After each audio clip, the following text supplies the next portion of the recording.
Hello students, myself Deepak and welcome to my channel Deepak biology classes. तो दोस्तों, आज NEET aspirants के लिए बहुत ही बड़ी खुशखबरी आई है। जो हमारे एचआरडी मिनिस्टर है रमेश पोखरियाल, उन्होंने क्या किया है कि आईआईटी जेईई और साथ ही साथ जो है नीट की एग्ज़ाम डेट जो है उसका अनाउंस किया है। सबसे पहले अगर हम बात करें आईआईटी जेईई की, तो आईआईटी जेईई की जो एग्ज़ाम डेट है वो बिटवीन 18 टू 23 जुलाई रखी गई है। ठीक है, तो जितने भी एग्जाम्स होंगे आईआईटी जेईई से रिलेटेड वो इन बिटवीन 18 टू 23 जुलाई के बीच होंगे। ठीक है, अब वहीं अगर बात करें नीट का, तो नीट की जो एग्ज़ाम डेट है वो फिक्स की है 26 जुलाई को। ओके, नीट का जो एग्ज़ाम है अब वो फिक्स हो चुका है और मोस्टली ये जो एग्ज़ाम है वो 26 जुलाई को ही होगा, इसमें कोई भी फेरबदल नहीं होगा। तो दोस्तों, अब बात करते हैं कि हमारे पास कितने मंथ बचे हुए हैं। तो ऑलमोस्ट हमारे पास देखा जाए तो ऑलमोस्ट 3 मंथ, यानी हम लोग कह सकते हैं बिटवीन 80 टू 90 डेज हैं। तो दोस्तों, आप लोगों को अब जितना मैक्सिमम टाइम है वो यूटिलाइज करिए और साथ ही साथ क्या करिए, आप इन 80 टू 90 डेज में जितना ज़्यादा हार्ड वर्क हो सके आप उतना करिए। ओके, जिससे क्या होगा, क्योंकि अगर अब आपके ये जो रिमेनिंग 80 टू 90 डेज यही आपके ओनली मंथ्स हैं, या हम कह सकते हैं ओनली डेज हैं जिसमें आपको ये जो नीट का एग्ज़ाम है उसे क्रैक करना है। ठीक है, अब बात करते हैं अगर हम उन बच्चों का जिनका ऑलरेडी जो सिलेबस है वो कंप्लीट हो चुका है तो उन्हें कैसे पढ़ाई करनी चाहिए। तो भैया, जिन बच्चों का जो सिलेबस है वो ऑलरेडी उन्होंने कंप्लीट कर रखा है, चाहे वो फिजिक्स हो, चाहे केमिस्ट्री हो, चाहे बॉटनी हो, जूलॉजी हो, तो वो क्या कर सकते हैं कि अब चैप्टर वाइज क्या करें, जितने ज़्यादा मैक्सिमम मल्टीपल चॉइस क्वेश्चन हो, ठीक है, उन्हें सॉल्व करें।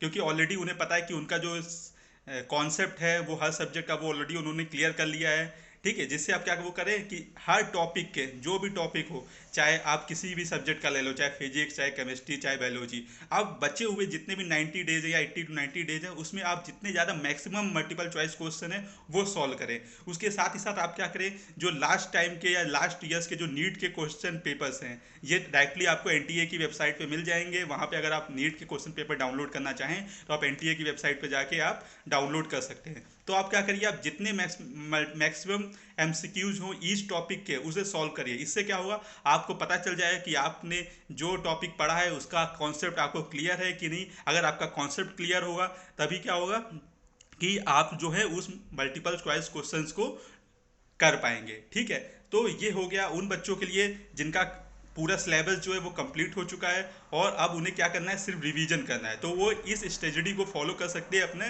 रिवीजन को कंफर्म करने के लिए और साथ ही साथ जो नीट एग्जाम है उसे क्लियर करने के लिए इस स्ट्रेटजी को फॉलो कर सकते हैं। अब बात करते हैं हम उन बच्चों की जिनका अभी सिलेबस कंप्लीट नहीं हुआ है। जैसा कि लॉकडाउन के जरिए क्या हुआ था कि बहुत बच्चे सोच रहे थे कि एग्जाम तो अभी थोड़ा लेट होगा, अगस्त या सितंबर में होगा। ठीक है, जिसकी वजह से उन्होंने क्या किया था, अपनी पढ़ाई में थोड़ा ढिलाई दे दी थी, भी थोड़ा लेजी हो गए थे कि जब और सोच रहे थे कि जब चलो एग्जाम डेट अनाउंस होगी तो हम लोग उस दिन से पढ़ाई करना स्टार्ट करेंगे, तो वगैरह वगैरह ये सब चीज़ें थी जिसकी वजह से क्या था कि वे बच्चे थोड़ा लेजी हो गए थे पढ़ाई को लेके। अब जैसे कि जो एग्ज़ाम डेट है वो 26 जुलाई फिक्स कर दी गई है, तो अब उन बच्चों का जिनका सिलेबस अभी कंप्लीट नहीं हुआ है, ठीक है, या उनका हाफ ही सिलेबस कंप्लीट हुआ है या थोड़ा सिलेबस उनका बचा हुआ है, तो वो क्या कर सकते हैं, अब ये 80 टू 90 डेज में विद इन 1.5 मंथ यानी 30 टू 40 डेज के अंदर वो क्या करें, जितना मैक्सिमम हो सके अपने सिलेबस को कंप्लीट करने की कोशिश करें। ठीक है, अब जैसे ही आपका 30-40 डेज में आपका सिलेबस आपने कंप्लीट कर लिया, उसके बाद क्या करें, आप भी वही सेम स्ट्रेटजी फॉलो करिए। आप भी हर टॉपिक वाइज जितने भी एमसीक्यूज हों, ठीक है, उसे सॉल्व करिए। इससे करने से क्या होगा, फिर वही बात कि आपका कॉन्सेप्ट अगर क्लियर हुआ है तो आप उन एमसीक्यूज को ईजिली कर सकते हैं। ठीक है, अगर आपका कॉन्सेप्ट क्लियर हो, इससे पता आपको चलेगा कि आपका जो सब्जेक्ट है या आपने जो टॉपिक पढ़ा वो आपका उसका कॉन्सेप्ट आपका क्लियर है कि नहीं। अगर क्लियर होगा तो आप जो है जितने एमसीक्यूज होंगे उसे आप इजीली सॉल्व कर पाएंगे। अगर आप एमसीक्यूज सॉल्व नहीं कर पा रहे हैं उस टॉपिक के, तो उस टॉपिक को आप दोबारा पढ़िए। अब पढ़ने के लिए आप कोई बुक्स यूज़ कर सकते हैं या आप कोई यूट्यूब चैनल देख सकते हैं। तो अब आपको बताने की जरूरत नहीं है कि आपके बायोलॉजी के लिए कौन सा यूट्यूब चैनल देखना है, या हम कैसे फिजिक्स के लिए कौन सा यूट्यूब चैनल देखना है, केमिस्ट्री के लिए क्या देखना है। ठीक है, तो अब आप क्या करिए, उस टॉपिक को आप दोबारा पढ़िए। अगर आपका टॉपिक क्लियर नहीं है और आप एमसीक्यू सॉल्व नहीं कर पा रहे हैं उस टॉपिक से रिलेटेड, ठीक है, तो फिर आप अपना कॉन्सेप्ट क्लियर करिए। उसके बाद फिर आप आइए उसी एमसीक्यूज पे और फिर देखिए कि आप उसके बाद जो अदर एमसीक्यूज आप उसे सॉल्व कर पा रहे हैं कि नहीं कर पा रहे हैं। ठीक है, अब अगर आपने ये कर लिया, उसके बाद आपका क्या क्या करिए कि लास्ट जो है 5 ईयर्स के, मिनिमम 5 ईयर्स के जो नीट के क्वेश्चन पेपर्स हैं उसे सॉल्व करिए। ठीक है, वो सॉल्व करने से क्या होगा, आपके अंदर थोड़ा हिम्मत आएगा। अगर आपने उन पेपर्स को सॉल्व कर लिया तो आपका जो कॉन्फिडेंस है वो बहुत ज़्यादा गेन होगा, बहुत ज़्यादा बढ़ेगा कि अरे वाह, मैंने तो एमसीक्यू सॉल्व कर लिया, पूरा पेपर जो है नीट का जो लास्ट ईयर का उसे मैंने सॉल्व कर लिया है, तो मैं आने वाले एग्जाम में जो क्या है नीट को ईजिली क्रैक कर सकता हूँ। तो इससे क्या होगा, आपके अंदर जो क्या हो कॉन्फिडेंस बिल्ड होगा। और ये कॉन्फिडेंट होना, ये होना बहुत ही ज़रूरी होता है किसी भी नीट एस्पिरेंट के लिए, कि उसे अपने आप अंदर कॉन्फिडेंट लाना होता है कि मैं ये एग्ज़ाम को इजीली क्लियर कर सकता हूँ। तो जो बच्चे हैं जिनका जो सिलेबस है वो कंप्लीट नहीं है, वो इस स्ट्रेटजी को फॉलो कर सकते हैं। ठीक है, अब बात करते हैं कि जो नीट एग्ज़ाम है उसमें क्या होता है कि अगर आपने बहुत अच्छी रैंक लाई, या जो मिनिमम क्या होता है एक पार्टिकुलर रैंक होता है, कट ऑफ होता है। ठीक है, अब अगर आपने खूब अच्छे मार्क्स लाए हैं, ठीक, अगर आप टॉप में हैं तो आपको इजीली क्या होगा, गवर्नमेंट कॉलेज मिल जाएगा। ठीक है, अगर आपकी रैंक अच्छी नहीं है तो आप क्या कर सकते हैं कि आपको जो नीचे क्वालिटी वाले होते हैं, जैसे एमबीबीएस अगर आपको चाहिए तो आपको टॉप रैंक चाहिए होता है, उसके बाद बीडीएस, बीएचएमएस, बीयूएमएस ये सब मिलते हैं। ठीक है, लेकिन वही बात कि अगर आपको गवर्नमेंट कॉलेज चाहिए तो उसके लिए बहुत ही ज़्यादा हार्ड वर्क करना पड़ेगा, आपको एक प्रॉपर शेड्यूल करना पड़ेगा, शेड्यूल मेंटेन करना पड़ेगा, जिसके बाद ही आप क्या कर सकते हैं कि आपको ये जो गवर्नमेंट कॉलेज मिल सकता है। अब फ़ायदा क्या होता है गवर्नमेंट कॉलेज का?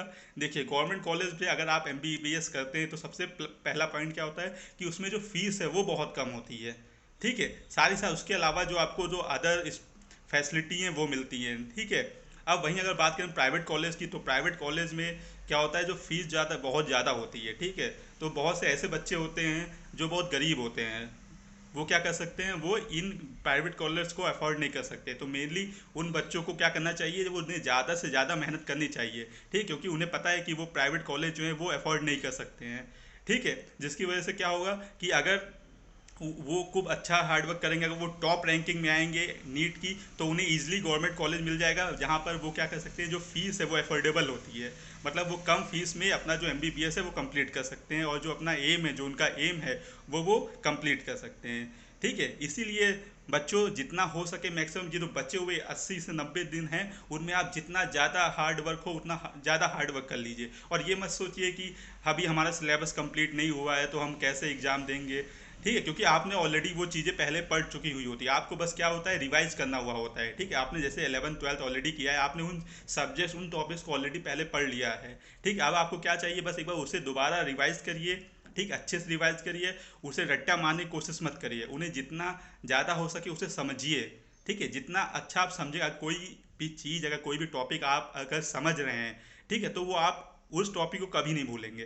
ठीक है, या उसे भूलेंगे तो बहुत ही ज़्यादा लेट। ठीक है, तो इसीलिए कोई भी टॉपिक हो, मोस्टली इन बायोलॉजी, आप जितना हो सके उतना क्या करिए, उसे समझिए। ठीक है, जितना मैक्सिमम उस टॉपिक को अच्छे से समझिए, उसे पूरा उसका जो कॉन्सेप्ट है उसे समझिए।